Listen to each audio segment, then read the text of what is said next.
जय मसीह की। मसीह में मेरे प्यारे भाई और बहनों, मैं आपका भाई सूरज एक बार फिर से हमेशा की तरह सत्य की खोज में स्वागत करता हूं।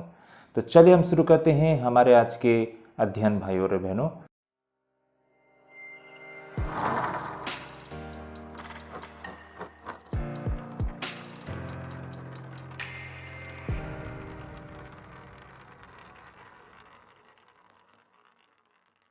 तो आप सभी का स्वागत है भाई और बहनों। हमारा आज का जो अध्ययन करने का रहेगा वो प्रेरितों का काम 2 अध्याय 1 से लेकर 13 पद तक रहेगा।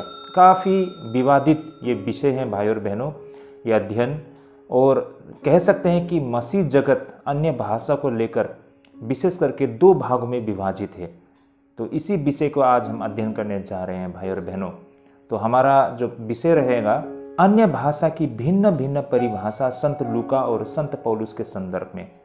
भाई और बहनों, अन्य भाषा को लेकर लूका के द्वारा और पौलुस के द्वारा, है ना, संत लूका और प्रेरित पौलुस के बीच में हमें काफ़ी बड़ा भिन्नता दिखाई पड़ती है। और हमें लगता है कि यही कारण इन दोनों संत के जो अन्य भाषा को लेकर परिभाषा है उसी पर सारे मसीह जगत बटा हुआ है, और यही कारण इतना विवादित है भाई और बहनों। इसे आज हम समझने के लिए प्रयास करेंगे। तो अन्य भाषा को लेकर काफ़ी इंटरेस्टिंग विषय आज आपके समक्ष हम लेके आए हैं। हमारा पूरा कोशिश रहेगा कि हम बिल्कुल व्यवहारिक तरीके से, है ना, पूरे तथ्यों के साथ प्रैक्टिकल टीचिंग आपके सामने रखने के लिए प्रयास करते हैं। तो इससे पहले कि जितने भी हमारे वीडियोस हैं आप हमारे प्लेलिस्ट से देख सकते हैं, और हमारे चैनल को सब्सक्राइब करना मत भूलिए, क्योंकि भाई और बहनों अगर आप सब्सक्राइब करते हैं तो आपको सही समय पर हमारी नोटिफिकेशन मिल जाएगी। अब हम आगे बढ़ते हैं हमारे आज के मुख्य विषय और काफ़ी जटिल विषय भाई और बहनों, और वो है अन्य भाषा की भिन्न भिन्न परिभाषा संत लूका और संत पौलुस के संदर्भ में भाई और बहनों, जो कि बहुत ही विवादित विषय हैं। अन्य भाषा, है ना, बहुत ही विवादित विषय। अन्य भाषा बोलते ही शायद हमारे मन में या फिर हमारे विचार में हजारों ऐसे प्रश्न आ जाते होंगे ना, और हम एक साइड ले लेते हैं, है ना, या फिर हम बहुत समय में कंफ्यूज होते हैं, ना इधर ना उधर। यही कारण हम कह रहे हैं कि ये बहुत ही विवादित विषय हैं, और सारे मसीह जगत 2 भागों में विशेष करके विभाजित है। और ऐसा क्यों है और किसे हम सही और गलत बोलेंगे हमें समझ में नहीं आता है। और आज भी हम यहाँ पर भाई और बहनों, हम इस विचारधारा को सही बोलने के लिए और इस विचारधारा को गलत बोलने के लिए नहीं है भाई और बहनों। हम में से कोई नहीं जानता है कि एग्जैक्टली कौन सही और कौन गलत है भाई और बहनों, है ना। लेकिन एक मार्जिन है, एक लिमिट है, उसे हमें क्रॉस नहीं करना है। तो भाई और बहनों, आज हम ऐसा क्यों है ये बातें हमें लूका के परिभाषा से और पौलुस की परिभाषा से हम समझने को हमें मिलता है। यही कारण आज हम कुछ लोग लूका की परिभाषा को पकड़ के बैठे हैं और कुछ लोग पौलुस की परिभाषा को पकड़ के बैठे हैं। इसे हम किस तरह समझेंगे, इन सारे बातों को मैं खोल के आपके सामने रखना चाहूँगा। अंत तक बने रहिए। तो चलिए भाई और बहनों, सबसे पहले हम वचन को पढ़ लेते हैं। प्रेरित का काम 2 अध्याय 1 से लेकर 13 पद तक। आइए हम सबसे पहले वचन को पढ़ लेते हैं। जब पिंतकुस्त का दिन आया तो वे सब एक जगह इकट्ठे थे, और एकाएक आकाश से बड़ी आंधी की सी सनसनाहट का शब्द हुआ, और उससे सारा घर जहाँ वे बैठे थे गूंज गया, और उन्हें आग की सी जीभ फटती हुई दिखाई दी, और उनमें से हर एक पर आँख ठहरी, और वे सब पवित्र आत्मा से भर गए, और जिस प्रकार आत्मा ने उन्हें बोलने की सामर्थ्य दी वे अन्य अन्य भाषा बोलने लगे। और आकाश के नीचे की हर एक जाति में से भक्त यहूदी यरूशलेम में रहते थे।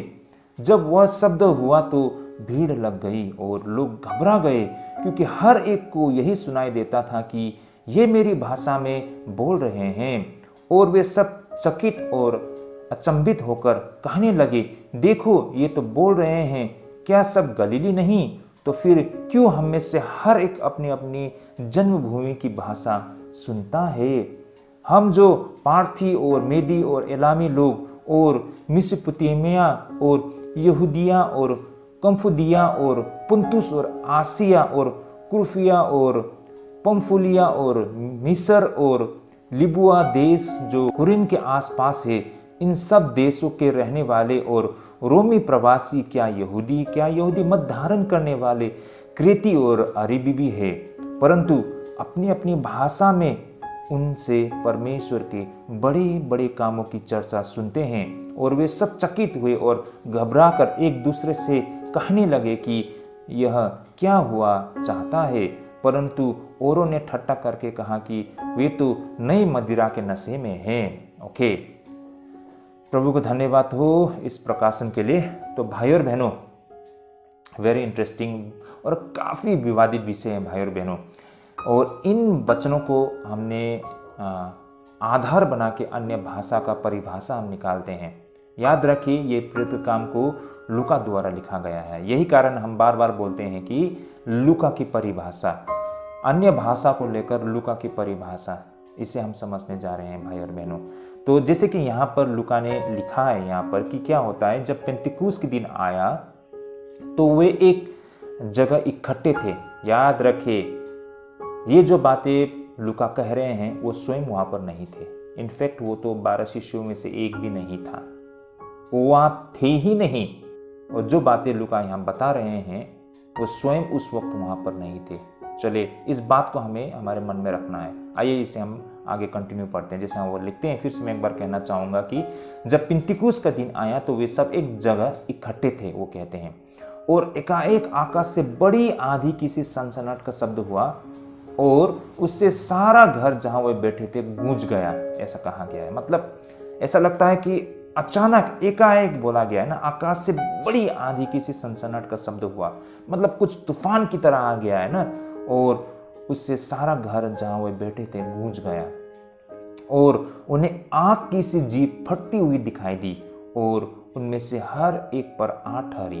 भाई और बहन, यहाँ पर कहा गया है कि आग की सी जीभें फटती हुई दिखाई दी। अब भाई और बहनों, आग की सी जीभ फटती हुई क्या है भाई और बहनों, इसका क्या मायने है ना? मतलब आग की सी जीभ फटती हुई दिखाई दी बोलने का मतलब हर कोई एक अन्य भाषा बोलना शुरू हो गया है ना। उन्होंने अचानक अन्य भाषा में बोलना शुरू कर दिया।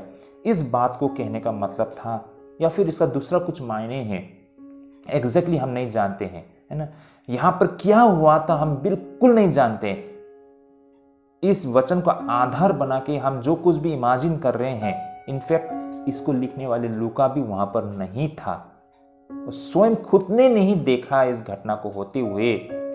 तो फिर भाई और बहनों, हम इसे किस तरह कल्पना करेंगे, है ना। तो भाई और बहनों, ये बहुत ही जटिल विषय है। आगे हम देख पाते हैं, वो कहते हैं कि और वे सब पवित्र आत्मा से भर गए और जिस प्रकार आत्मा ने उन्हें बोलने की सामर्थ्य दी, वे अन्य भाषा बोलने लगे। और आकाश के नीचे के हर एक जाति में से भक्त यहूदी यरूशलेम में रहते थे। जैसे कि हम जानते हैं कि वो पेंतिकोस्त का समय था, वो पर्व का समय था, सारे विश्व से वहाँ पर यहूदी और यहूदी भक्त वाले लोग वहाँ पर आए थे।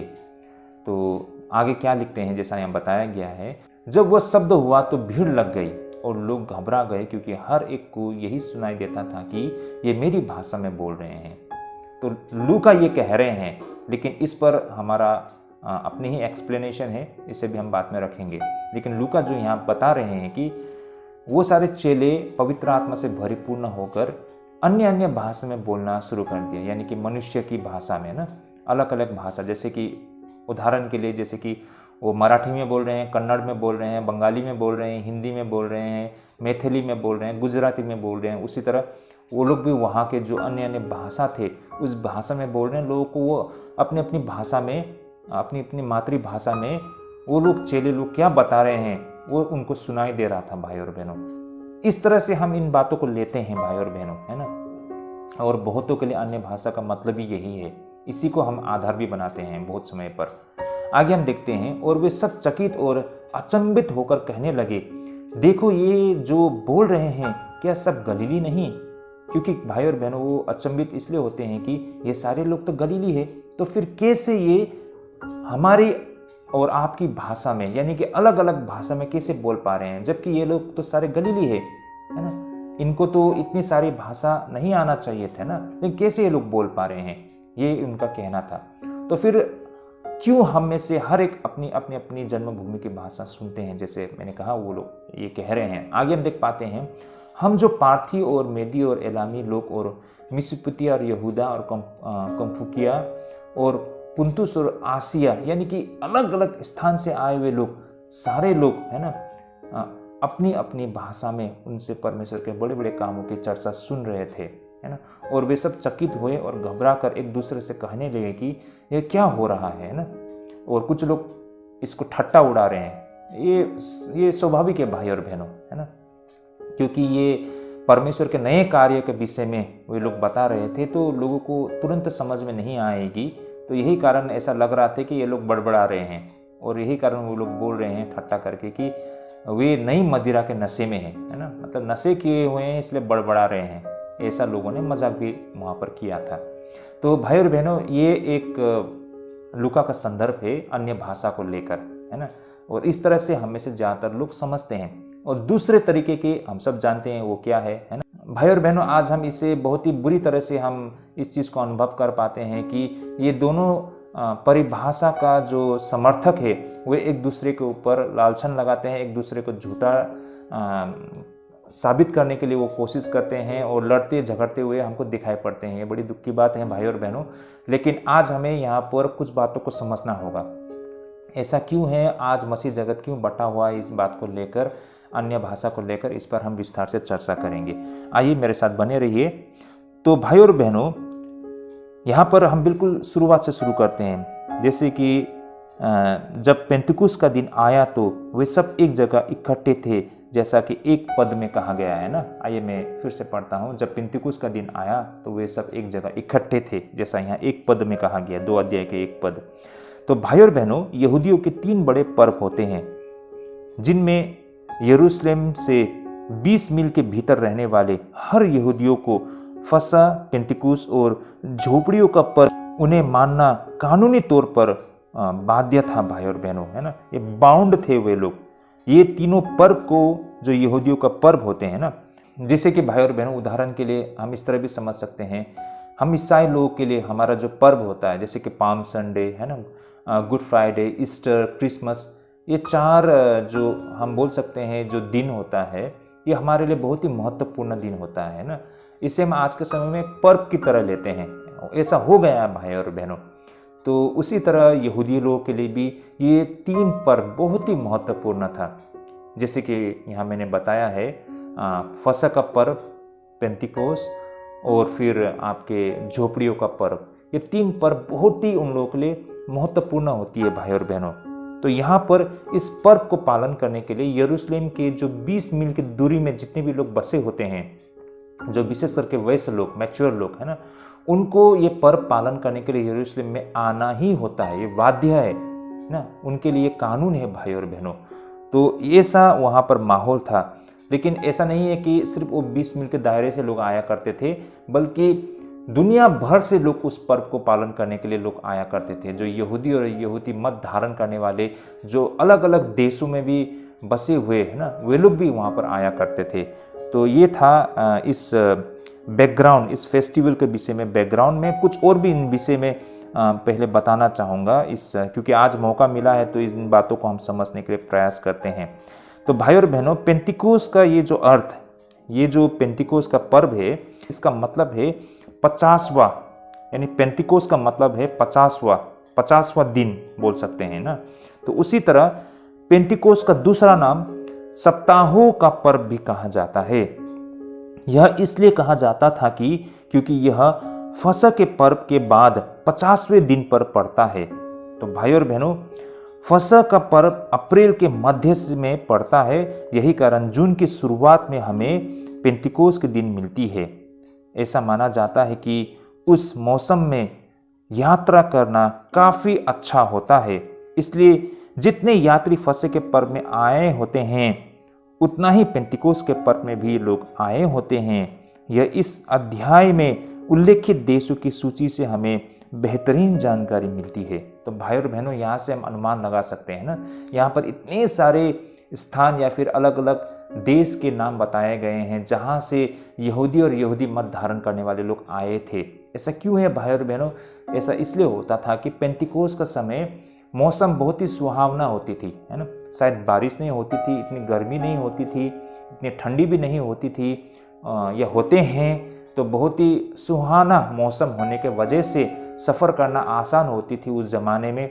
यही कारण लोग हर जगह से आया करते थे और जितना फसह के पर्व में लोग मतलब यरूशलेम आया करते थे उतनी ही बड़ी संख्या में लोग पेंटिकोस के समय पे भी वे लोग यरूशलेम आया करते थे। यह फैक्ट को मैं आपके सामने रखना चाहता हूँ। यही कारण भाई और बहनों पेंटिकोस का दिन में प्रभु यीशु मसीह के चेले लोग भी इस अवसर का यहाँ पर फ़ायदा उठाते हुए हमको दिखाई पड़ती है। तो इस तरह भाई और बहनों पेंटिकोस के समय पर ही जेरूशलेम में काफ़ी ज़्यादा अंतर्राष्ट्रीय यात्री हमें दिखाई पड़ती है, जो आमतौर पर दूसरे समय पर इतनी नहीं दिखाई पड़ती है।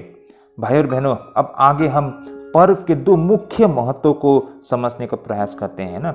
ये पर्व किस लिए मनाई जाती है ना, इसके महत्व को हम समझने के लिए प्रयास करते हैं। आई मीन पेंटिकोस के ये जो पर्व भाई और बहनों, जैसे कि इस पर्व का ऐतिहासिक महत्व होते हैं। यह पर्व सिय्योन पर्वत पर मूसा को व्यवस्था दिए जाने की याद में ना ये पर्व को पालन किया जाता है। याद रखिए भाई और बहनों, ये पर्व सिनाई पर्वत पर मूसा को व्यवस्था देने की याद में इस पर्व को पालन किया जाता है। ये पहला कारण है, मुख्य कारण। दूसरा, इस पर्व का महत्व कृषि से जुड़ी हुई है। जैसे कि फसह के पर्व पर जौ का पहला पूला परमेश्वर को चढ़ाया जाता है और पेंटिकोस के दिन एकत्रित की गई फसल के लिए धन्यवाद के स्वरूप में 2 रोटियों को भी भेंट में चढ़ाई जाती है। तो भाई और बहनों, जैसे कि ये दूसरा महत्व इसका कृषि से जुड़ा हुआ है भाई और बहनों, है ना। ये बिल्कुल उसी तरह है जैसे कि फिलहाल हमने हाल ही में जो पर्व होता है यहाँ पर भी कृषि से संबंधित है ना। जैसे बैसाखी हम कह सकते हैं या फिर हमारे आसम में बिहू मनाया जाता है ना। तो कहीं ना कहीं ये कृषि से जुड़ी हुई एक पर्व है।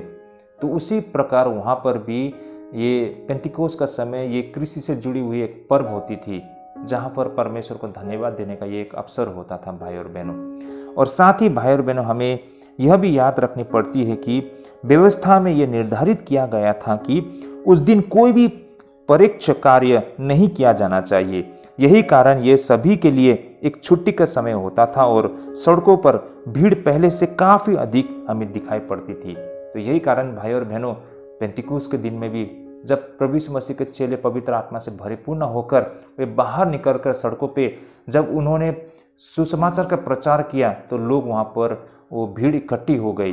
वो एक सा अवसर था भाई और बहनों, परमेश्वर ने एक ऐसे समय को चुना था जहाँ पर सारे विश्व से लोग आए होते थे और ऊपर से ये छुट्टी का दिन होता तो लोग उस समय मतलब बिल्कुल फ्री होते थे ना, तो वे लोग सड़कों पे निकले होते थे। तो इस अवसर पर जब सुसमाचार सुनाया गया तो बहुत सारे लोगों तक ये सुसमाचार पहुंचा है। तो परमेश्वर ने एक ऐसे समय को चुना था।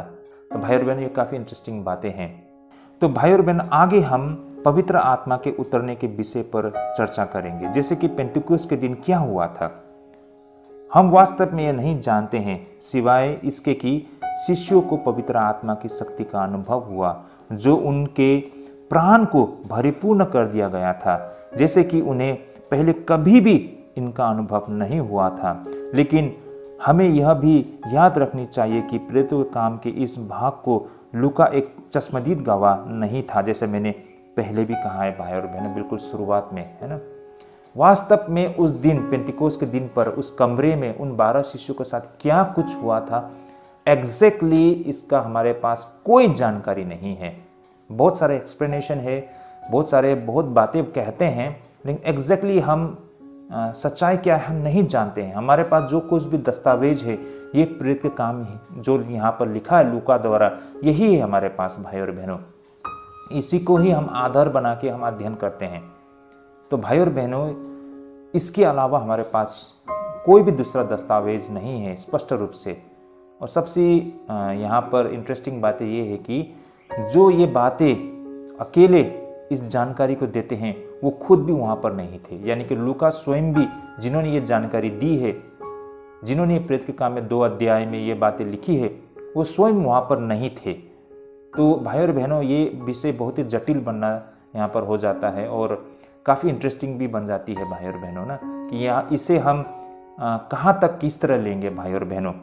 और क्योंकि स्वयं लूका भी वहाँ पर नहीं थे, है ना। याद रखिए भाई और बहनों, मैं यहाँ लूका को झूठा ठहराने के लिए कोशिश नहीं कर रहा हूँ, है ना, लेकिन एक स्टडी के आधार पर इन बातों को मैं रखने के लिए प्रयास करता हूँ, क्योंकि हम सब जानते हैं अन्य भाषा को लेकर बहुत सारे मतलब ऐसे हमारे बीच में मिसअंडरस्टैंडिंग है, या फिर कह सकते हैं कि हमारे अलग अलग विचारधारा है।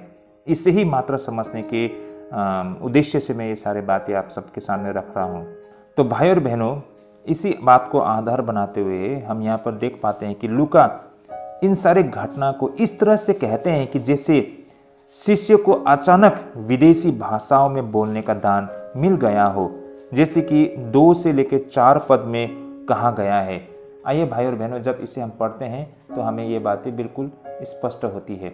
जैसे कि यहाँ मैं पढ़ना चाहूँगा, यहाँ लिखा है, और एकाएक आकाश से बड़ी आंधी की सी सनसनाहट का शब्द हुआ और उससे सारा घर जहाँ वे बैठे थे गूंज गया, और उन्हें आग की सी जीभ फटती हुई दिखाई दी, और उनमें से हर एक पर 8 हरी, और वे सब पवित्र आत्मा से भर गए, और जिस प्रकार आत्मा ने उन्हें बोलने की सामर्थ्य दी, वे अन्य अन्य भाषा बोलने लगे। तो भाई और बहनों, यहाँ पर आप सभी देख पाते हैं ना, ऐसा लगता है कि वहाँ अचानक कुछ ऐसी मतलब घटना घटी, है ना।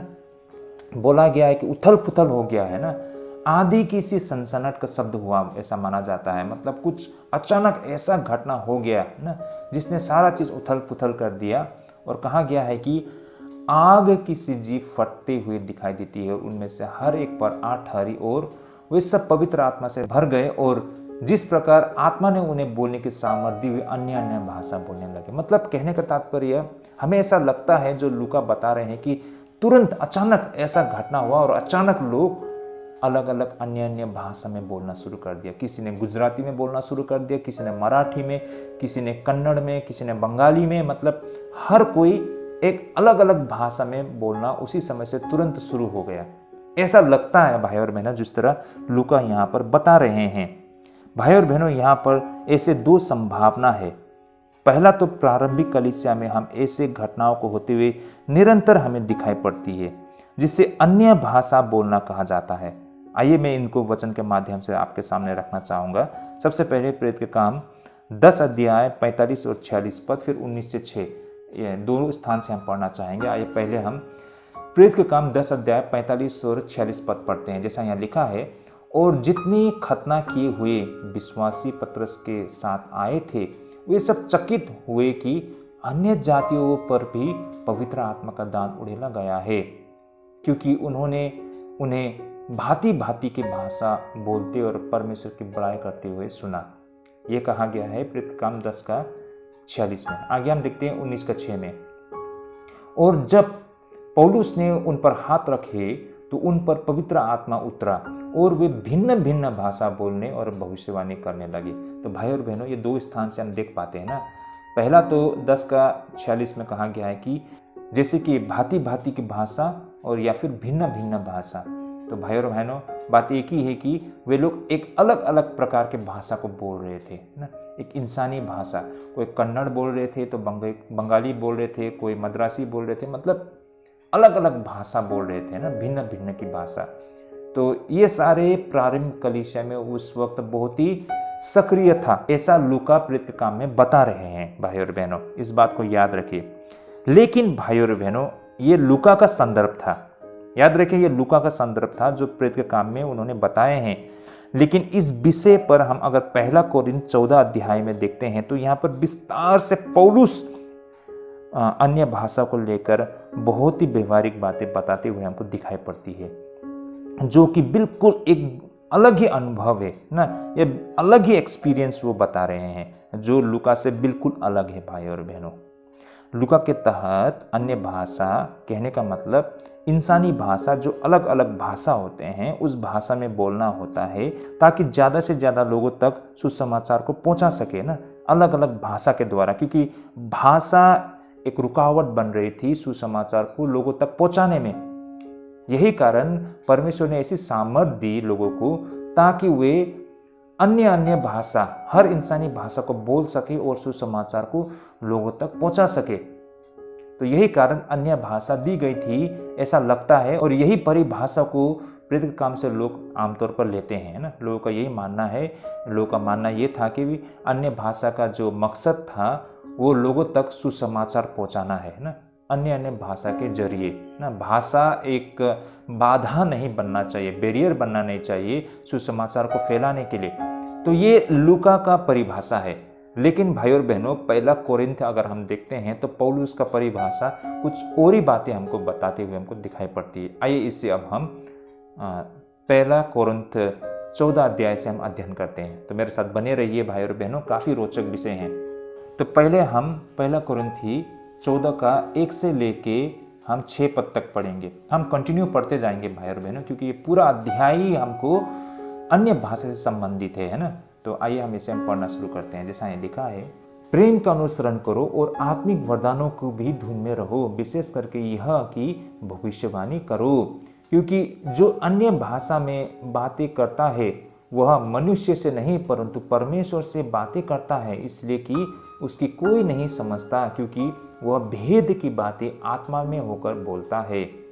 यहीं से आप लोग समझ लो, है ना। ये जो बातें पौलुस कह रहे हैं ये कुछ और ही कह रहे हैं। आगे कहते हैं कि परंतु जो भविष्यवाणी करता है वह मनुष्य से उन्नति और उपदेशक और शांति की बातें कहता है। जो अन्य भाषा में बातें करता है वह अपनी ही उन्नति करता है, परंतु जो भविष्यवाणी करता है वो कलीसिया की उन्नति करता है।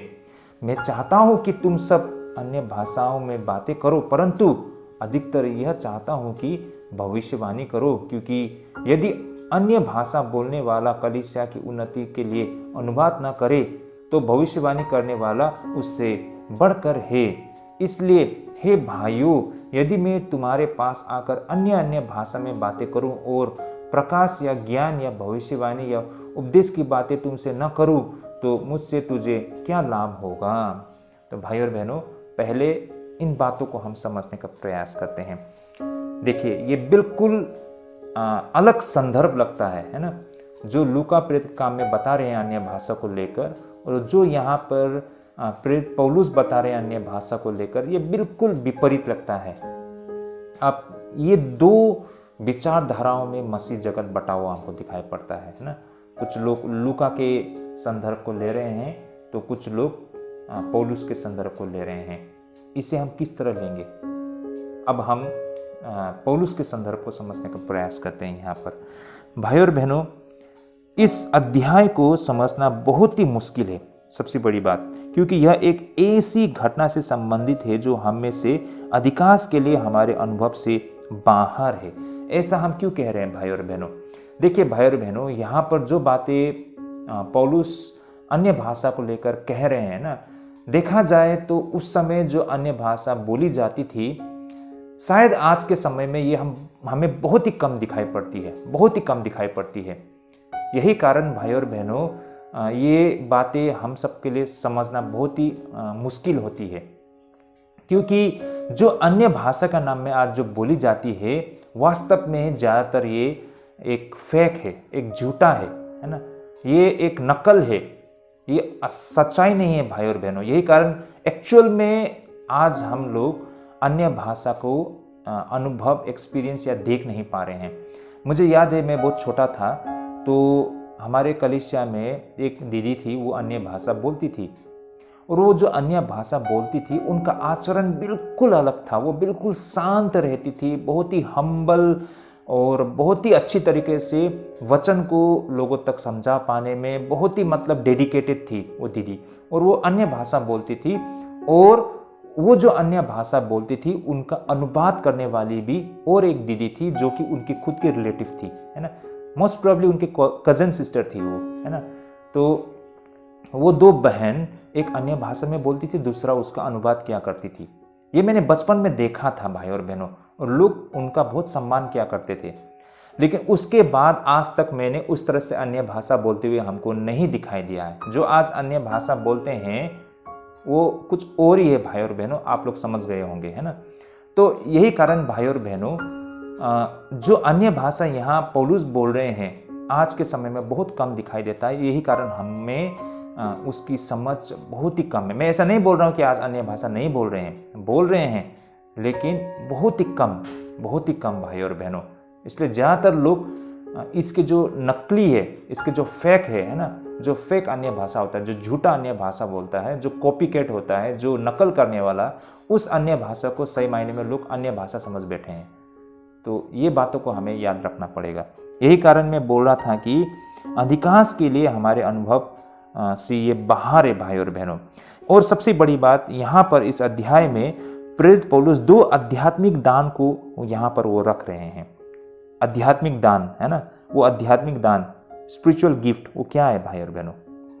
सर्वप्रथम अन्य भाषाओं में बोलना है, ये पहला ना, ये आध्यात्मिक दान, ये पहला दान है ना, यानी कि अन्य भाषा में बोलना। प्रारंभिक समय के कलीसिया में ये घटना बहुत ही आम थी, ऐसा कहा जाता है। इनफैक्ट आज भी ये बहुत ही आम है। बहुत सारे कलीसिया में ये अन्य भाषाओं में बोलते हुए हमको दिखाई पड़ते हैं। लेकिन याद रखिए, मैं ये फिर से एक बार बोलता हूँ कि उस समय में जो अन्य भाषा बोली जाती और आज ना बहुत अंतर है, जैसा मेरे को लग रहा है। और दूसरी बात, हमारे यहाँ जो आज अन्य भाषा बोली जाती है, खास कर जो मेनलैंड चर्चेस होते हैं, आपको मुख्य धारा की कलीसिया में ना, ये आपको आमतौर पर नहीं दिखाई देगी। जो बोले जाते हैं अन्य भाषा, वो बहुत ही मतलब स्ट्रिक्ट होते हैं। ज़्यादातर आज के समय में अन्य भाषा हमको पेंटिकोस्टल चर्च या एवेंजेलिकल चर्च में दिखाई देती है। लेकिन जो हमारे मेनलैंड चर्चेस होते हैं या मुख्य धारा के कलीसिया होते हैं या मेनलैंड चर्च से जो अलग हुए चर्चेस हैं, वहाँ पर आपको इतना नहीं दिखाई देगा। ये जो आजकल सो कॉल जो अन्य भाषा बोलते हैं, वो इतना नहीं दिखाई देता है। ये बात को भी हमें समझना पड़ेगा। तो मैं यही कह रहा था कि प्रारंभिक समय के कलीसिया में ये घटना बहुत आम थी। ऐसा होता है कि एक व्यक्ति परम आनंद तक उत्तेजित हो जाते थे और वो व्यक्ति अज्ञात भाषा में अनिश्चित तरीके से उनके अंदर से निकलते थे, और अगर इस भाषा की व्याख्या नहीं की जाती तो कोई भी उसका अर्थ नहीं समझ पाते। आगे हम ये भी कहना चाहेंगे कि प्रारंभिक कलीसिया में यह एक अत्यधिक प्रतिष्ठा की दान भी होती थी, लेकिन यह बेहद खतरनाक भी थी। कारण भाई और बहनों, क्योंकि ये एक असामान्य एबनॉर्मल था भाई और बहनों, है ना, कि कोई कलीसिया में एक अन्य भाषा बोलते हैं तो आज के समय में भी ना बिल्कुल ये असामान्य, मतलब ऐसा स्थिति है ना। यही कारण सभी को अट्रैक्ट करते हैं। तो यही कारण भाई और बहनों, ये बिल्कुल असामान्य था। इसलिए जिस व्यक्ति के पास ये दान होता था, उसमें पूरी संभावना था कि वो घमंड को विकसित कर बैठते। ये बात स्वाभाविक है भाई और बहनों, क्योंकि लोग है ना, लोग तो भ्रष्ट है। तो किसी में ये दान जब आ जाती तो वो संभाल नहीं पाते, है ना, और इसको वे एक घमंड के रूप में ले लेते हैं ना। उनको लगता था कि परमेश्वर ने मुझे चुना है ना, और वो सबसे उनके बीच में महान होना चाहते थे। जैसे कि उनको पता है, उनको मौका देना चाहिए, उनकी सुननी चाहिए, है ना। उस तरह की मतलब माहौल बन जाते भाई और बहनों। तो ये उस जमाने में बहुत ही प्रतिष्ठा की बातें होती थी। और साथ ही भाई और बहनों, ऐसा भी होता था कि कुछ लोग इन दान को पाने को वो चाहते थे, है ना, इस दान को पाने को वो चाहते थे। यही कारण वो सेल्फ हिप्नोटिज्म यानी कि आत्मा सम्मोहन वो करने के लिए कोशिश करते थे खुद, है ना, या फिर हिस्टेरिया को उत्पन्न करते हुए हमको दिखाई पड़ती है, जो कि पूरी तरह से झूठी और नकली अन्य भाषा में बोलने पर इसे जोर दिया जा रहा था। मेरी बातों को समझ पा रहे होंगे। सेल्फ हिप्नोटिज्म, आत्मा सम्मोहन, इनफैक्ट ये सिर्फ उस जमाने में नहीं बल्कि आज भी हमको दिखाई पड़ती है। मैंने बहुत सारे कलीसिया में ये देखा है। कुछ लोग ऐसे होते हैं जो अपने कलीसिया में प्रोत्साहन करते हैं कि लोग अन्य भाषा में बोले। उन्हें जोर दिया जाता है, उनको इनफैक्ट ये तक बताया जाता है कि अगर आप अन्य भाषा में नहीं बोलते हो तो आपको उद्धार नहीं हो पाएगा, है ना, आपको उद्धार नहीं हो पाएगा, आप स्वर्ग राज्य में प्रवेश नहीं कर पाओगे, है ना। मतलब आपको कंसीडर ही नहीं किया जाएगा कि आप विश्वासी हो। जब लोगों का मन में ये सब बातें डल जाती है तो बेशक लोग चाहेंगे ना कि वो अन्य भाषा को प्राप्त करे। तो वास्तव में ये तो दान है, परमेश्वर से मिलता है ना, लेकिन लोग खुद ही इसकी चाहत में, एक तो इसका बहुत ही प्रतिष्ठा है लोगों का बीच में, है ना, तो यही कारण अन्य भाषा को प्राप्त करने के चक्कर में वो ऐसा कुछ कर जाते हैं जो शैतान को वो न्योता दे देते हैं ना, इविल स्पिरिट को वो मतलब अट्रैक्ट करते हैं और परमेश्वर का दान उसके अंदर प्रवेश करने के बदले में उल्टा उसके अंदर में भूत आत्मा, दुष्ट आत्मा प्रवेश कर बैठता है। और वो ऐसा हरकत करते हैं जिसको समझ में नहीं आता, उनको लगता है कि अन्य भाषा है, लेकिन वास्तव में ये पवित्र आत्मा का कार्य नहीं बल्कि दुष्ट आत्मा का कार्य हो रहा होता है ना। ये सारे सेल्फ हिप्नोटिज्म, ये बहुत भयानक बातें हैं भाई और बहनों। ये तो दान है परमेश्वर की ओर से भाई और बहनों। जैसा कहा गया था ना, जो आज्ञाकारी उन्हें ही ये दान दिया जाता है। वचन में लिखा है ना, जैसे हमने थोड़ी देर पहले भी देखा है कि वचन में लिखा है जो आज्ञाकारी है उन्हें ही ये दान दिया जाता है। भाई और बहनों, आप आज्ञाकारी बन के दिखाइए ना। प्रभु आपकी जरूरत को जानता है और आपका जरूरत है तो परमेश्वर आपको देगा ना। लेकिन आप खुद ही उसे अपने अंदर निजात करना चाहते हो या अपने अंदर उत्पन्न करना चाहते हो सेल्फ हिप्नोटिज्म करके, तो भाई और बहनों इससे आपको पवित्र आत्मा नहीं दुष्ट आत्मा मिलेगी। और बहुत लोग हिस्टेरिया एक्टिंग करते हैं ना, ये वो मतलब पवित्र आत्मा पाने का, अन्य भाषा पाने की वो एक्टिंग करते हैं। ये एक्टिंग उसे दुष्ट आत्मा की ओर लेके चली जाती है। ऐसे मैंने कईयों लोगों को देखा है भाई और मैंने अपने जीवन में, आप लोग का भी अनुभव होगा।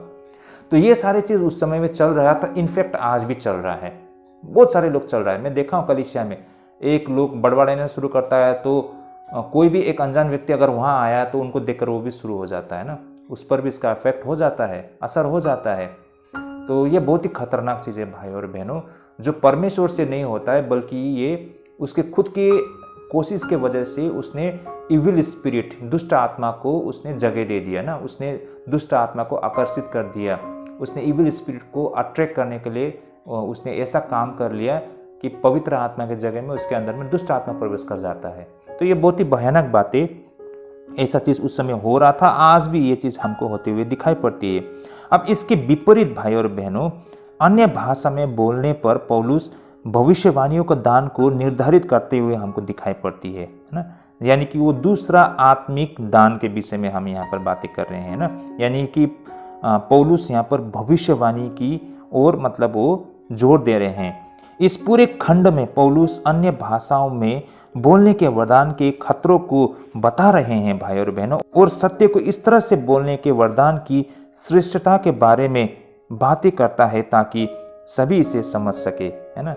भाई और बहनों, मेरा कहने का तात्पर्य है यहाँ पर पौलुस अन्य भाषा का बोलने का खतरे को बता रहे हैं, जो मैं भी आप लोगों को बता रहा हूँ। और यहाँ पर पौलुस इसके बदले में वो बोलते हैं कि बेटर होगा अगर अन्य भाषा सही तरीके से नहीं बोली जाती है तो ये बेटर होगा कि आप भविष्यवाणी करें, है ना। लेकिन भविष्यवाणी का मतलब ऐसा नहीं है कि फ्यूचर का बताना।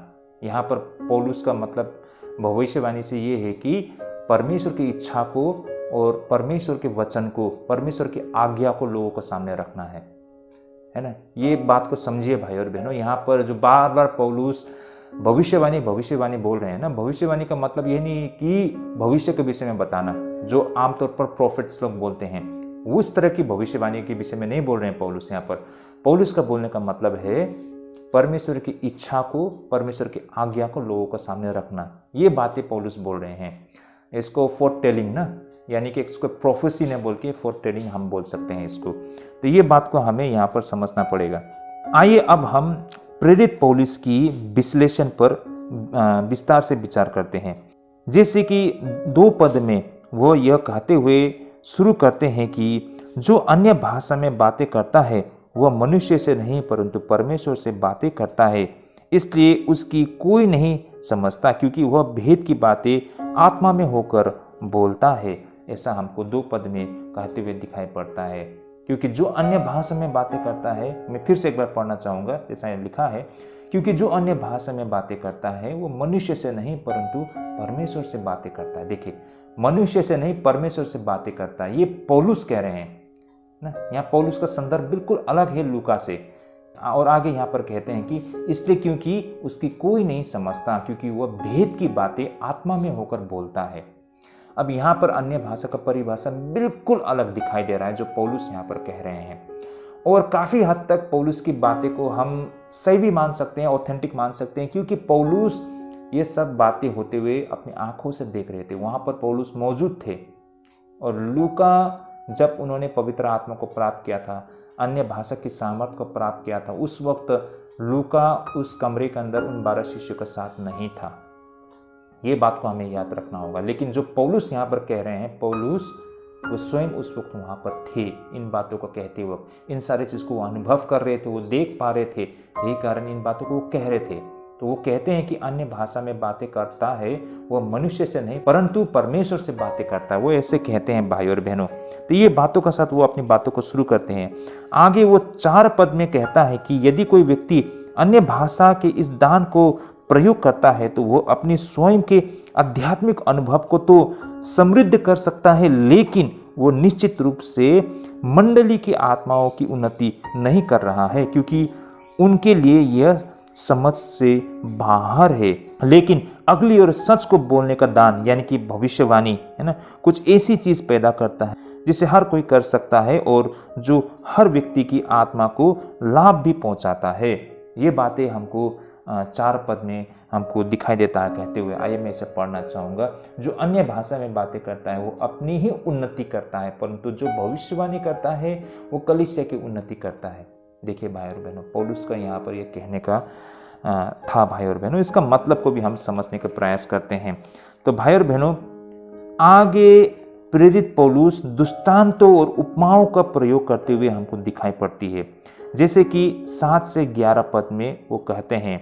आइए भाई और बहनों, इसे भी हम पढ़ने के लिए प्रयास करते हैं। क्या लिखा है 7 से लेके 11 पद तक में, है ना। पहला कोरिन्थियों 14 का 7 से लेकर 11 पद, है ना। हमने इससे पहले 6 पद तक पढ़ा था, अभी हम 7 से कंटिन्यू कर रहे हैं। तो यहाँ पर पौलुस कुछ दृष्टांतों को और उपमाओं के जरिए इस जटिल बातों को हमारे सामने रखने के लिए प्रयास कर रहे हैं। आइए हम इसे पढ़ते हैं। इसी प्रकार यदि निर्जीव वस्तुएं भी जिनसे ध्वनि निकलती है, जैसे बांसुरी या बीन, यदि उनके स्वरों में भेद न हो तो जो फूका या बजाया जाता है वह क्यों कर पहचाना जाएगा। और यदि तुरही का शब्द साफ न हो तो कौन लड़ाई के लिए तैयारी करेगा। ऐसे ही तुम भी यदि जीव के साफ साफ बातें न करो तो जो कुछ कहा जाता है वह क्यों कर समझा जाएगा। तुम तो हवा से बातें करने वाले ठहरोगे। जगत में कितने ही प्रकार की भाषाएं क्यों न हो, परंतु उनमें से कोई भी बिना अर्थ की न होगी। इसलिए यदि मैं किसी भाषा का अर्थ न समझूं तो बोलने वाले की दृष्टि में परदेशी ठहरूंगा और बोलने वाला मेरे दृष्टि में परदेशी ठहरेगा। तो भाई और बहनों, काफ़ी इंटरेस्टिंग बातें यहाँ पौलुस कह रहे हैं ना।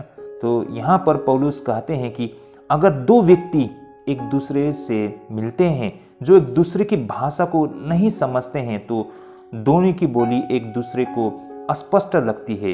भाई और बहनों, कहे तो साउंड्स लाइक गिब्रिश, और उसका कोई मतलब नहीं होता है। गिब्रिश मतलब अर्थहीन शब्द, अनाप शनाप बकना। भाई और बहनों, स्वाभाविक है ना, यहाँ पर उदाहरण दिया गया है म्यूजिकल इंस्ट्रूमेंट्स को लेकर, है ना। जब हम म्यूजिकल इंस्ट्रूमेंट्स को हम प्रयोग करते हैं ना, और वो एक्चुअली मन मर्जी उस म्यूजिकल इंस्ट्रूमेंट को हम बजाते हैं, तो जिनको जो धुन होता है वो पकड़ नहीं पाएंगे और वो बेमायने हो जाएंगे। उसी तरह 2 व्यक्ति जो अलग अलग भाषा में एक दूसरे से बातें करते हैं तो एक दूसरे को हम समझ नहीं पाएंगे, तो लगेगा कि वो दोनों आपस में बड़बड़ा रहे हैं, अर्थहीन बातें कर रहे हैं, मीनिंगलेस, है ना। तो उसी तरह अन्य भाषा को भी वो बता रहे हैं कि अगर अन्य भाषा बोलते हो और वो किसी को समझ में नहीं आते हैं, वैसे भी ये एक स्वर्गीय भाषा है पौलुस के मुताबिक, है ना, क्योंकि ये परमेश्वर से बातें करने की भाषा है।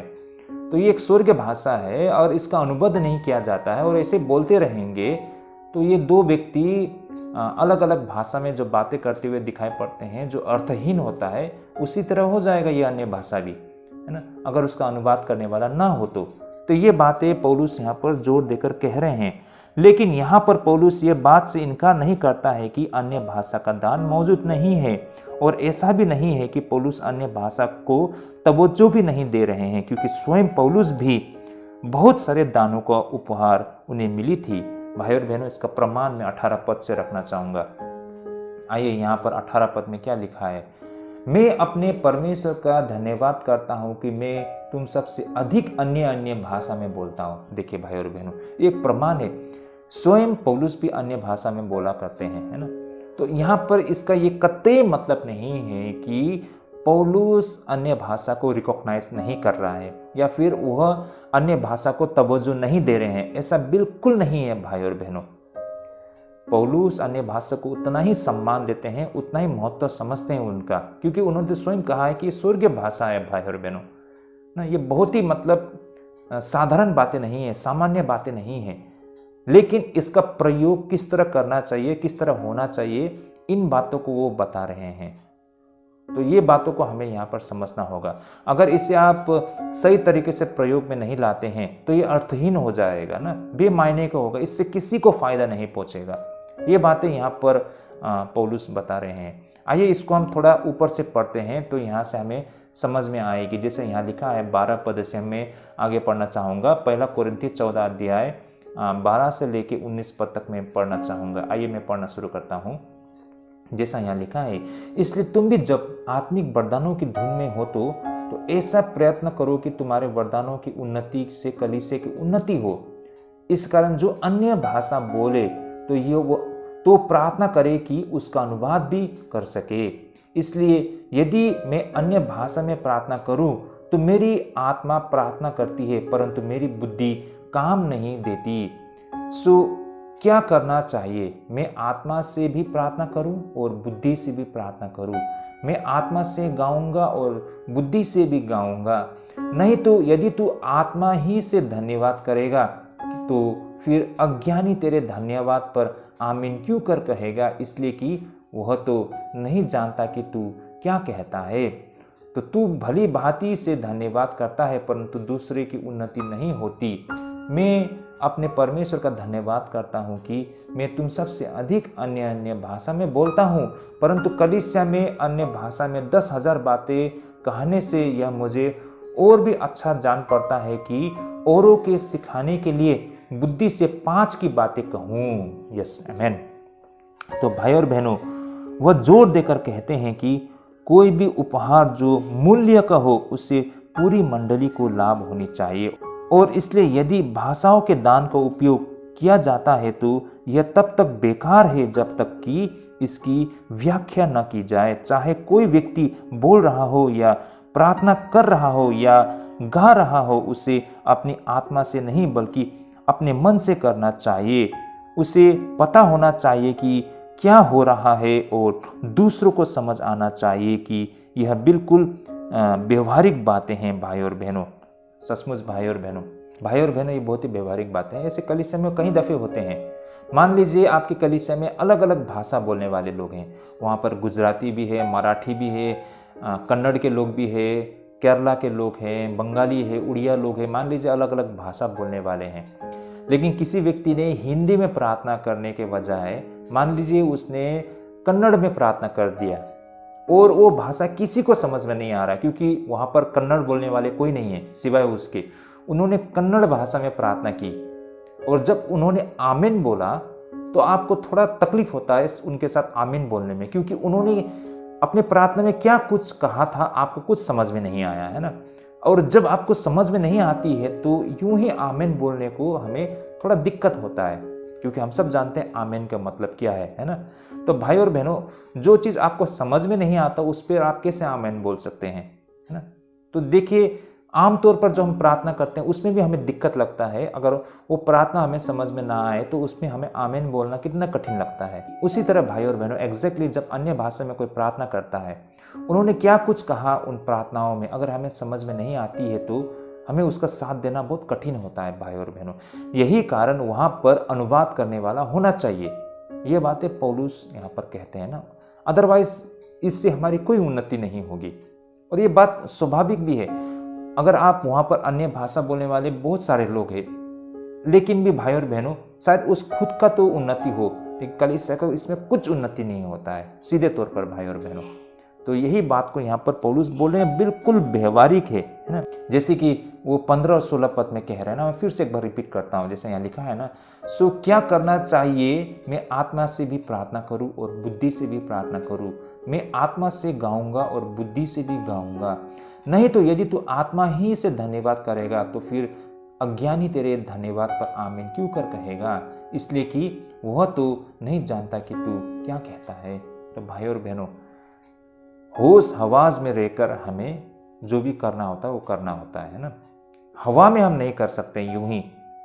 देखिए, हमारा परमेश्वर व्यवहारिक परमेश्वर है, ये बात को कभी मत भूलिए। हमारा परमेश्वर बिल्कुल प्रैक्टिकल परमेश्वर है, वो भावनाओं में बहने वाला परमेश्वर नहीं है।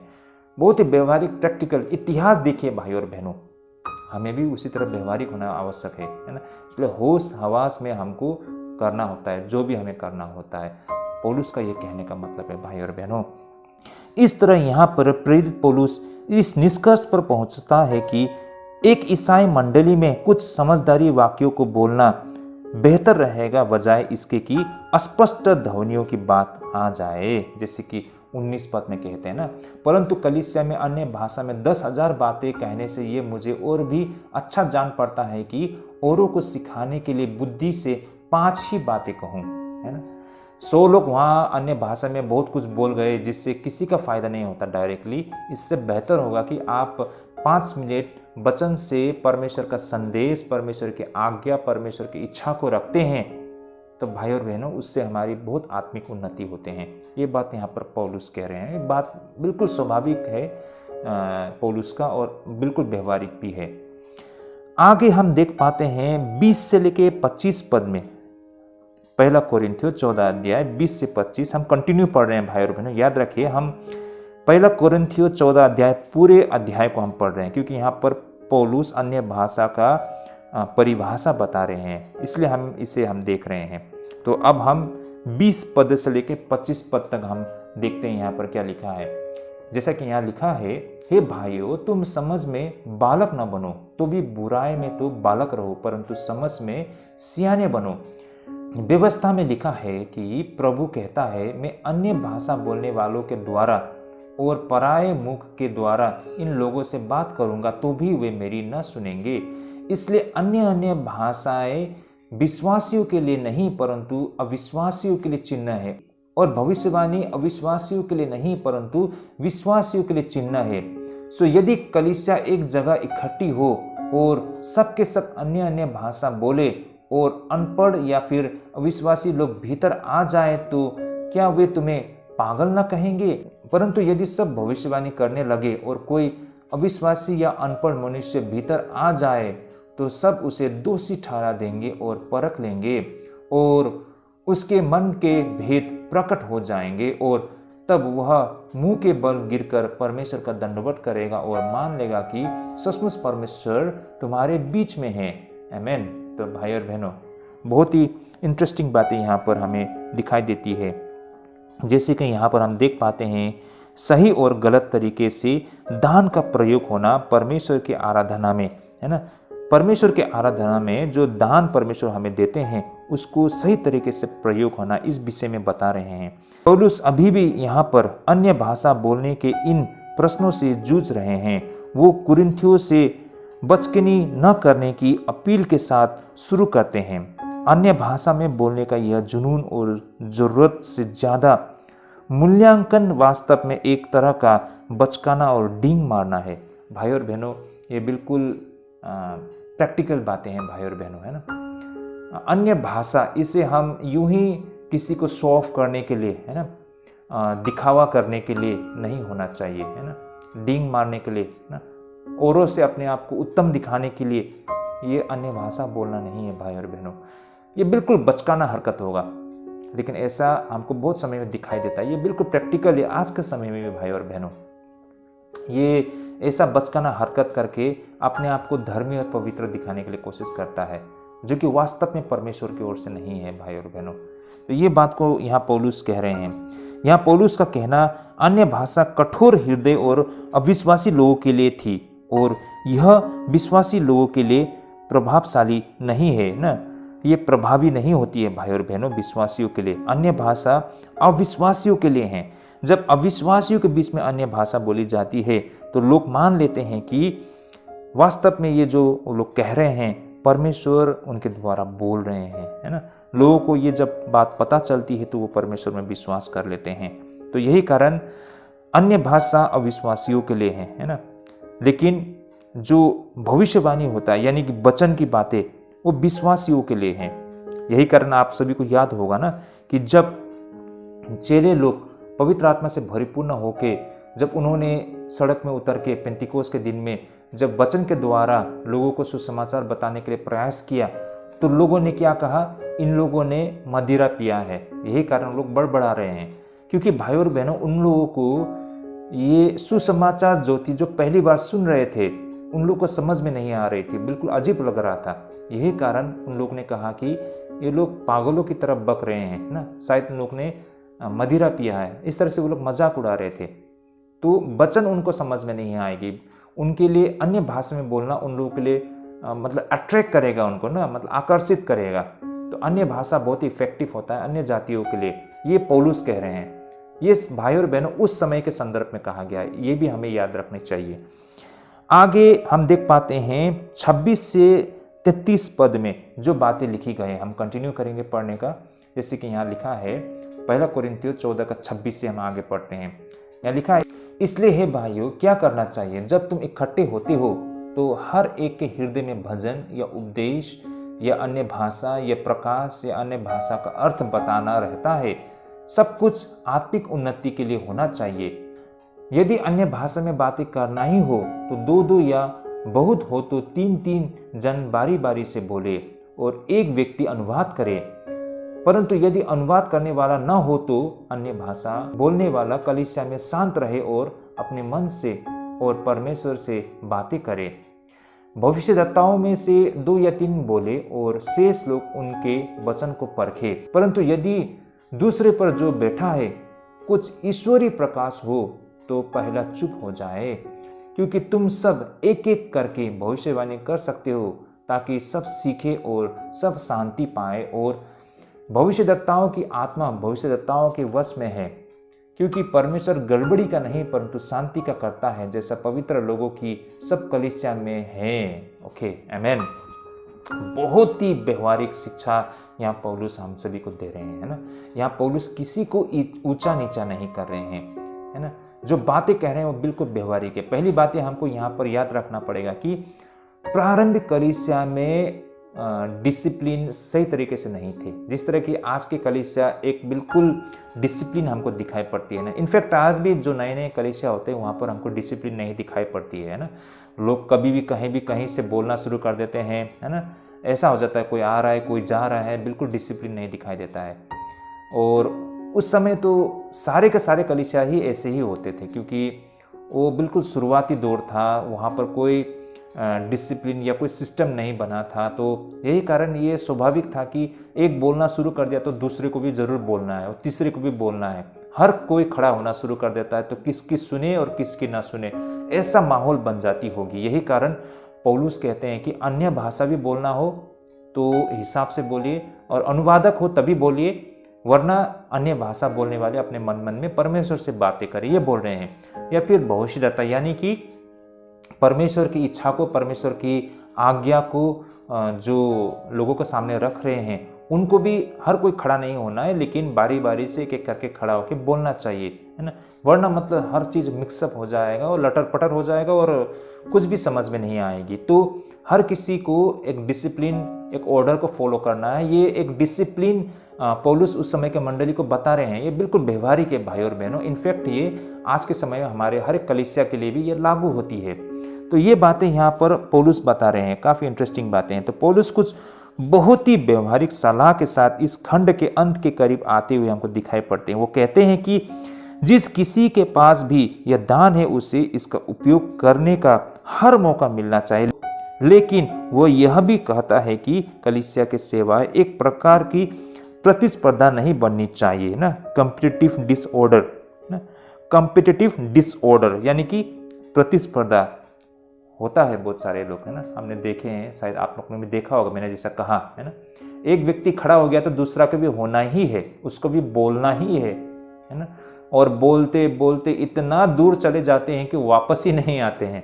ऐसा बहुत समय पर होता है ना। तो यही कारण किसको बोलना है, किसको नहीं बोलना है, कब बोलना है, ये एक सिस्टमाइज होना बहुत ही ज़रूरत है। ये कंपटीशन नहीं बनना चाहिए ना, प्रतिस्पर्धा की बातें नहीं होनी चाहिए, बता रहे हैं पौलुस। वो कहते हैं कि केवल 2 या 3 अन्य भाषाओं के दान का प्रयोग करने के लिए हो, वो भी अगर वहाँ कोई व्याख्या करने वाला हो। उसी तरह सभी के साथ सत्य को बोलने के दान है ना, परमेश्वर की इच्छा और परमेश्वर के संदेश, लेकिन फिर से केवल 2 या 3 इसका प्रयोग करें। साथ ही यह भी हमें ध्यान देनी चाहिए कि और जो उपदेशक होते हैं उसे प्रेरणा से बहक नहीं जानी चाहिए। वो अपने आप को रोक पाने में सक्षम होना चाहिए। वो अपनी आत्मा को नियंत्रण करने में सक्षम होना चाहिए। तो भाई और बहनों, शांति का परमेश्वर का आराधना शांति से होनी चाहिए। इस बात को हमें हमेशा याद रखना है, क्योंकि हमारा परमेश्वर गड़बड़ी का परमेश्वर बिल्कुल नहीं है।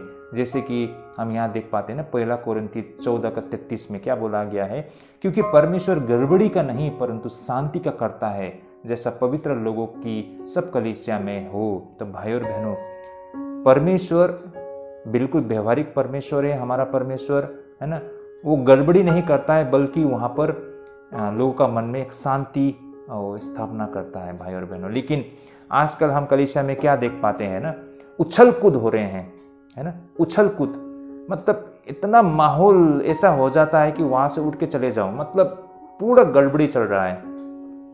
चमत्कार के नाम पर एक व्यक्ति आता है, उसके सर पे जैसे ही हाथ रखता है तो जैसा करंट लग गया उसको ना, और ऐसा थरथराते हुए जमीन पे गिरता है और सारे के सारे गिर जाते हैं, उलट पुलट कर रहे हैं, उछल कूद कर रहे हैं, ऊपर से नीचे गिर रहे हैं।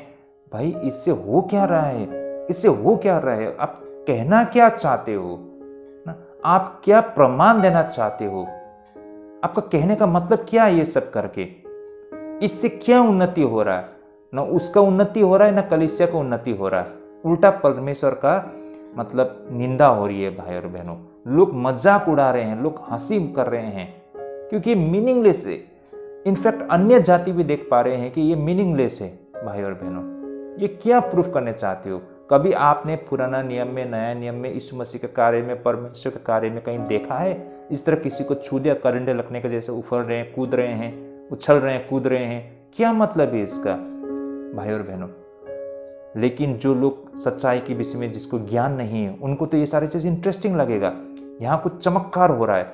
देखिए, लोगों को चमत्कार से पसंद होता है ना, लोगों को चमत्कार पसंद लगता है, लोगों को शॉर्टकट अच्छा लगता है, लोगों को सत्य में कोई इंटरेस्ट नहीं है। लोगों को चाहिए कि उसका जो समस्या है वो तुरंत दूर हो जाए। इसके लिए भले ही उसको बहुत सारा रुपया पैसा खर्चा करना पड़े, कर लेंगे, दान दक्षिणा दे देंगे, कुछ ऐसा कर लो, मेरे सर पे हाथ रख दो, तुरंत सब कुछ ठीक हो जाए, है ना। लोग ये चाहते हैं और इसका फायदा शैतान उठा रहे हैं। इस तरह से लोगों को भरमा के रख रहे हैं और मसीह के नाम में हजारों लोग ऐसे लोगों को पीछे चल रहे हैं। वो भ्रम में है भाई और बहनों, है ना। वे लोग ने अब तक सच्चे परमेश्वर को जाना ही नहीं है, उद्धार को समझा ही नहीं है। वे तो अब तक भी उछल रहे कूद रहे हैं, वो कराने वाले लोग भी, करने वाले लोग भी। तो भाई और बहनों, ये ढोंगी लोग हैं, इनसे बच के रहिएगा। तो अब आइए भाई और बहनों, हम फिर से एक बार प्रेरित के काम में लौटते हैं। अब तक हमने 1 कोरिन्थी 14 अध्याय को अध्ययन किया, पूरे चैप्टर को, है ना। फिर भी हमने कंप्लीट नहीं किया, आप लोग पढ़ सकते हैं एंटायर चैप्टर को, लेकिन हमने 1 कोरिन्थी 14 अध्याय को अध्ययन किया है, जहाँ पर पौलुस अन्य भाषा के परिभाषा देते हुए हमको दिखाई देते हैं, है ना। तो हमने इससे पहले लूका के परिभाषा को भी देखा था, जो प्रेरित काम में वो बता रहे हैं। अब हमने पौलुस के संदर्भ को भी देखा, जो उन्होंने 1 कोरिन्थियों 14 अध्याय में कोरिन्थ के मंडली को कह रहे हैं।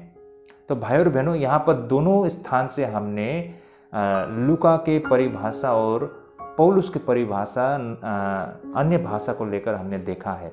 तो भाई और बहनों, यहाँ से हमको कुछ एक आइडिया मिल चुकी होगी कि वास्तव में आज हम आपके सामने क्या कहना चाहते हैं। तो भाई और बहनों, यहाँ पर मैं फिर से एक बार कहना चाहता हूँ कि लूका ने अपने प्रेरित के काम में जो बातें, जो घटना के विषय में वर्णन किया है प्रेरित के काम 2 अध्याय 1 से, कि पेंतिकुस्त के दिन में किस तरह जब शिष्य एक कमरे के अंदर में थे और वहाँ पर पवित्र आत्मा की बरसात होते हुए जिस घटना के बारे में वो वर्णन कर रहे हैं। तो भाई और बहनों, लूका ने उस घटना को होते हुए खुद नहीं देखी थी, वह वहाँ पर नहीं था, वह 12 शिष्यों में से भी नहीं था भाई और बहनों, ये सबसे बड़ी बात है। लेकिन वह उस घटना को इस तरह कहता है कि जैसे शिष्यों को अचानक उस समय उस कमरे में एक ऐसे विदेशी भाषाओं को बोलने का दान मिल गया था। तो भाई और बहनों, इस संदर्भ में कुछ लोगों का मानना है कि ऐसा नहीं था भाई और बहनों, वास्तव में ऐसा बिल्कुल नहीं था। जैसा लूका यहाँ पर जिस तरह से बता रहे हैं कि अचानक उन पर कुछ पवित्र आत्मा की बरसात होती है और सारे लोग अलग अलग मानवीय भाषा में बोलना शुरू कर दिए, ऐसा नहीं है। आगे जाके ऐसा लगता है कि लूका उन यहूदियों के द्वारा विदेशी भाषाओं के साथ बोलने के साथ वो भ्रमित हो गए थे। इस बात को हम आपके सामने रखना चाहते हैं कि ऐसा हम क्यों कहते हैं। भाई और बहन, ऐसा हम इसलिए कह रहे हैं कि उस वक्त जब प्रभु के चेले लोग पहली बार पेंटिकोस के दिन में परमेश्वर का जो सुसमाचार वो लोग दे रहे थे लोगों के सामने, उस समय विदेशी भाषाओं को बोलना अनावश्यक था, क्योंकि वहाँ पर जो भीड़ थी वे आमतौर पर यहूदी और यहूदी धर्म अपनाने वाले लोग थे। जैसे कि मैं वचन के द्वारा इन सबको रखना चाहूँगा। काम 2 अध्याय 5 पद और 10 पद में जैसे यहाँ लिखा है, और आकाश के नीचे की हर एक जाति में से भक्त यहूदी यरूशलेम में रहते थे। मतलब उस वक्त सारे संसार से क्योंकि पेंटिकोस का पर्व था और यही कारण भक्त यहूदी लोग आए हुए थे। और 10 पद में जैसा लिखा है, और फ्रुगिया और पंफुलिया और मिस्र और लिबुआ देश जो कुरेने के आसपास है, इन सब देशों के रहने वाले और रोमी प्रवासी, क्या यहूदी मत धारण करने वाले, क्रेती और अरबी, वे सारे लोग वहाँ पर आए थे। जैसे कि आप लोग देख पा रहे हैं यहाँ पर कहा गया है ना, यहूदी या यहूदी मत धारण करने वाले। तो भाई और बहनों, यहाँ पर यहूदी धर्म अपनाने वाले ये लोग कौन थे? ये लोग गैर यहूदी है भाई और बहनों, जिन्होंने यहूदी धर्म और यहूदी जीवन शैली को स्वीकार कर लिया था। तो ऐसे लोग, ये 2 प्रकार के आमतौर पर यहूदी और यहूदी मत धारण करने वाले लोग आए हुए थे वहाँ पर, विशेष करके 2 कैटेगरी के लोग। यही कारण उस जैसी भीड़ के लिए ज़्यादा से ज़्यादा 2 भाषाएं काफ़ी थी, क्योंकि 2 कैटेगरी के लोग वहाँ पर आए थे, यहूदी और यहूदी मत धारण करने वाले लोग। तो यहाँ पर ऐसा हम क्यों कहते हैं कि 2 भाषा ही काफ़ी था बोलने के लिए? क्योंकि सभी यहूदी अरमाइक या फिर एरामिक भाषा बोलने वाले लोग थे, है ना। जो यहूदी लोग होते हैं वो एरामिक भाषा को अच्छी तरह से बोलते थे, और जो विदेशी भूमि से आए हुए यहूदी ग्रीक भाषा को वे लोग समझ लेते थे, क्योंकि उस वक्त ग्रीक लगभग हर कोई बोल सकते थे, क्योंकि वहाँ का कॉमन लैंग्वेज था उस पूरे रीजन में ग्रीक भाषा।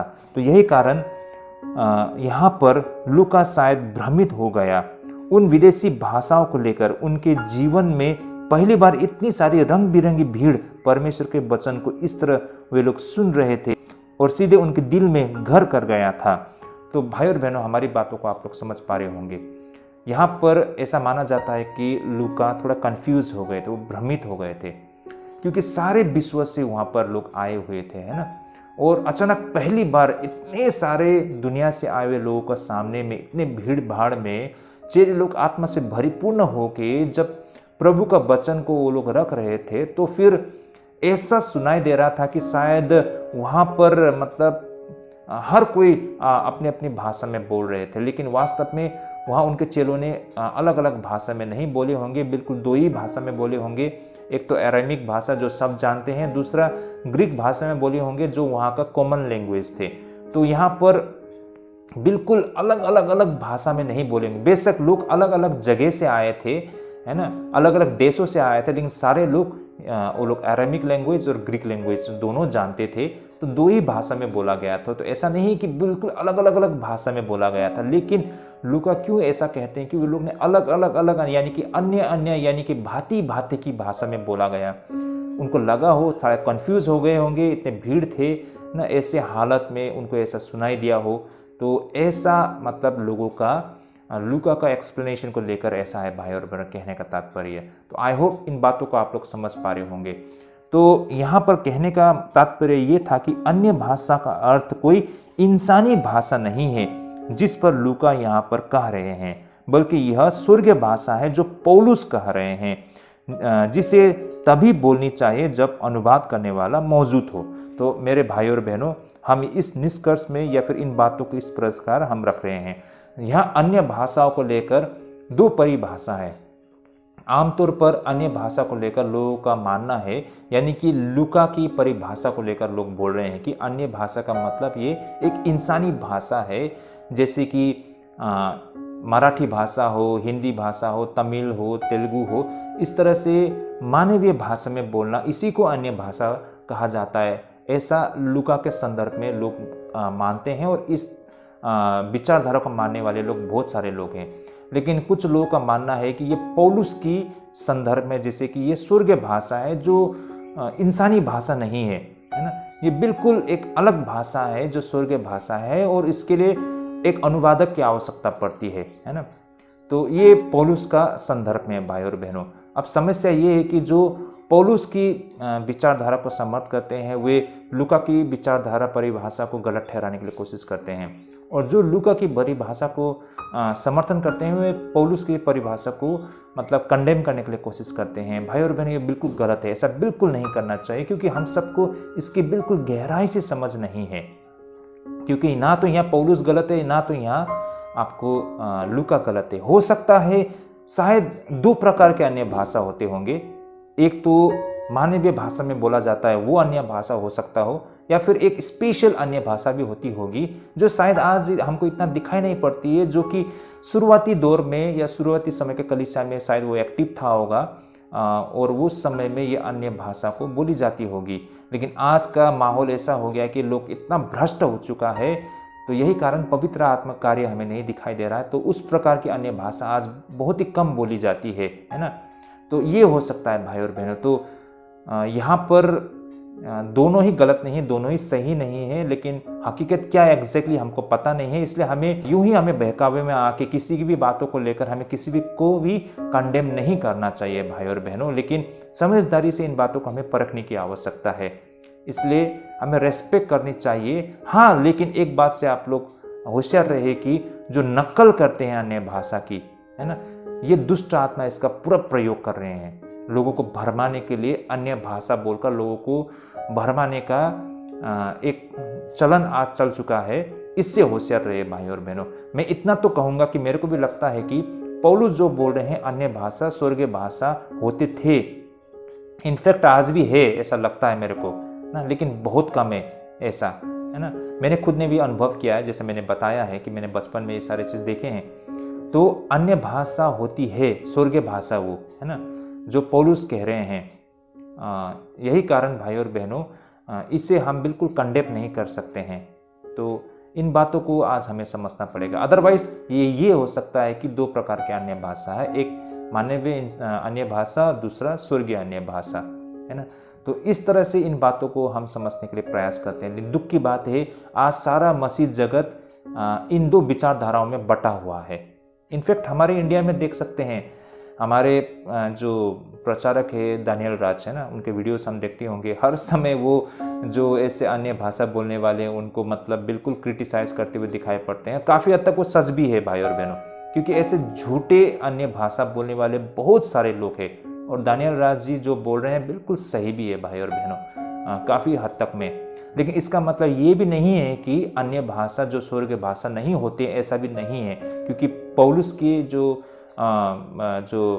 हमने एपिस्टल से हमने जो देखा है ना, ये पत्रिया से हमने जो देखी है, पहला कोरिन्थी से, यहाँ से हमको प्रमाण मिलती है भाई और बहनों की अन्य भाषा होती है। इनफैक्ट आज भी होती है, लेकिन दुख की बात है ज़्यादा नकल हो गया है इसका ना। दुष्ट आत्मा ने इसका फ़ायदा उठाया है लोगों को भरमाने के लिए।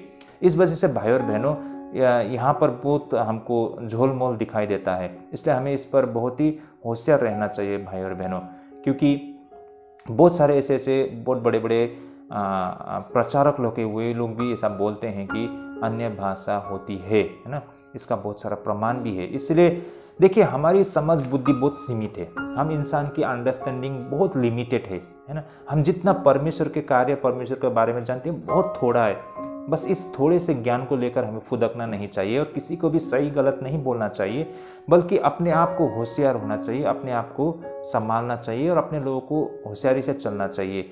देखिए, समय के साथ जैसा समय बीतता है, परमेश्वर हमें प्रकाशन देती रहेगी और एक दिन जब प्रभु का आगमन हो जाएगा तो ये सारी बातें स्पष्ट हो जाएगी। लेकिन प्लीज़ एक दूसरे को कंडेम मत कीजिए, एक दूसरे को इतना नीचा मत दिखाइए, ये परमेश्वर की ओर से नहीं है। हाँ, लेकिन जो झूठा है, और झूठा से आप सभी को होशियार रहना है, ये बात भी मैं कहना चाहता हूँ। तो भाई और बहनों, ये था हमारा आज का अध्ययन। होपफुली काफ़ी हमको इस आज के अध्ययन से हमें मदद मिली है। आपको लगता है ये हेल्पफुल है, कृपया इसको शेयर कीजिए, हर किसी तक इस जो स्टडीज़ को है शेयर कीजिए ताकि उन तक भी सच्चाई को पहुंच सके। ये पहुंचना बहुत ज़रूरी है। तो हमने आज जो सुना है, परमेश्वर हम सबको ढेरों आशीष करे, प्रभु आप सबको ढेरों अगुवाई करे। अगली बार फिर हम बाइबल अध्ययन में मिलते हैं। आप सभी को जय मसीह की।